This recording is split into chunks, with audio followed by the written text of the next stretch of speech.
Taste the Daily.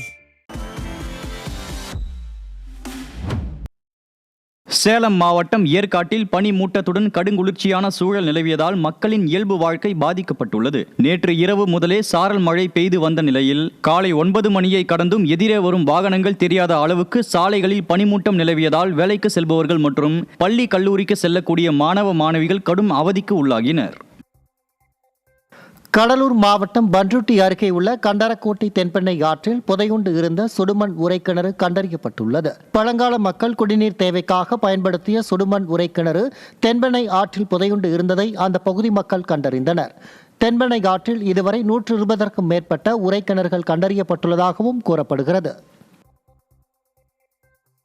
Erode கிழக்கு சட்டமன்ற தொகுதி 51வது வார்டுக்கு உட்பட்ட 214 மற்றும் 215 ஆகிய வாக்குச்சாவடிகளில் அதிமுகவினர் உள்பட 147 வாக்காளர்களின் பெயர்களை வாக்காளர் சிறப்பு தீவிர திருத்த படிவத்தில் இருந்து அதிகாரிகள் நீக்கியது பரபரப்பை ஏற்படுத்தியது.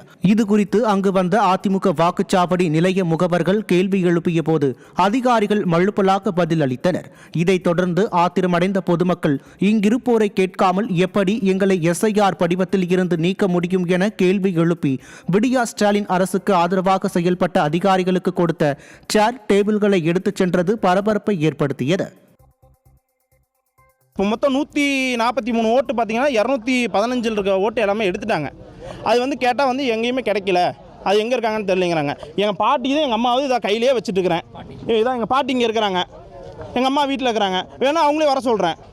ஓட்டு அப்போ ஒன்றைக்கு இது பண்ணி கொடுத்துருவாங்களா? இது கேட்டால் இதெல்லாம் பண்ண முடியாது, திருப்பி இருங்க நான் இவர்கிட்ட சொல்லி நான் பேசுகிறேன் அப்படிங்கிறாங்க. இதெல்லாம் எதுக்காக இதை சொல்லணும்?